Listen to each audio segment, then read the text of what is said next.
to present a poem. What shall I do? What will you do? Is this a question? Show that you know the poem and remind them what a poem it is. Well, you know what you must do. Go. Confront the problem. Fight. Win. And call me when you get back, darling. I enjoy our visits. Welcome to the Poetry Dojo, where we learn to know our poems. And learn to wield them to fight and win. Today we are considering Huswifery by Edward Taylor. Who was Edward Taylor? He was a Puritan who lived from 1642 to 1729, the staple of American literature courses. Now you know. Now I know. Okay. Huswifery by Edward Taylor. Make me, O Lord, thy spinning wheel complete.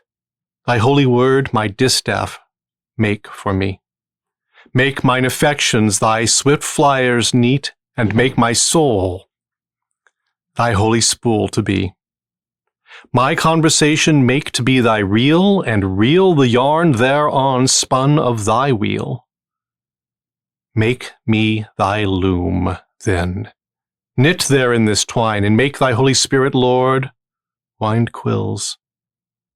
Then weave the web thyself. The yarn is fine, thine ordinances make my fulling mills.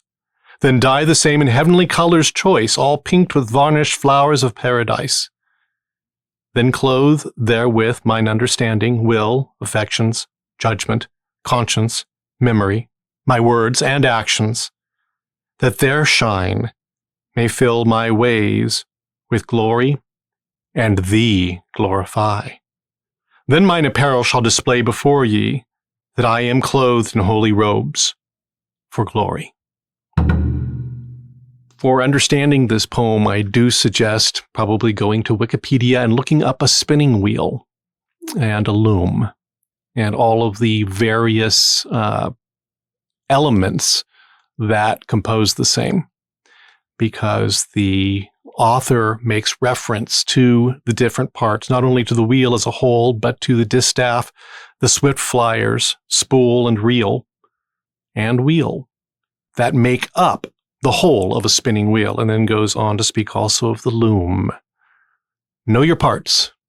Know what makes what, so that as you are speaking the poem, you can understand how the poet was looking at this household tool and using it to compare to his own life, and how the parts of his life, the parts of himself, needed to be touched and shaped and formed by God, even as a woman at a spinning wheel takes cotton and makes from it the thread that becomes the cloth, that becomes the clothing for each of us.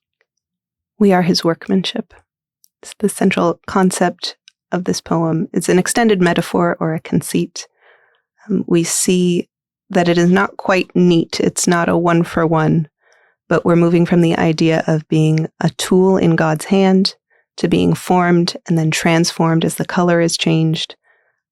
And then finally, the goal of all of this is to adorn the truth, that the beauty of the workmanship is shown forth.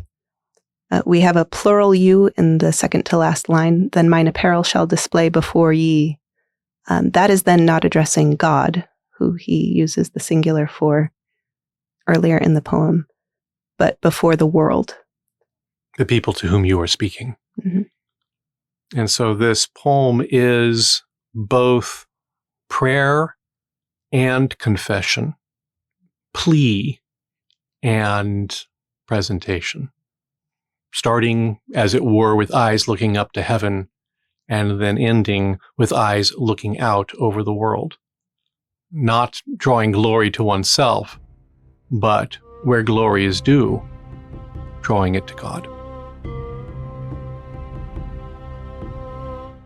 Thank you for tuning in. This has been a production of DieCast Media Group. Please recommend us to friends, family, relations, but not your competitors. Feel free to email us with any questions at poetrydojo@diecastmediagroup.com. Tune in next time for another exciting episode and another fine poem.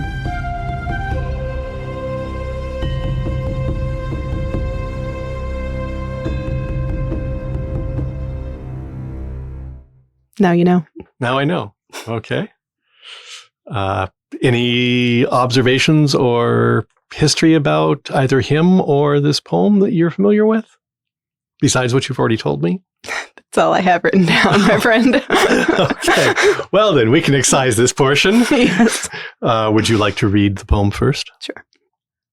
Huswifery by Edward Taylor.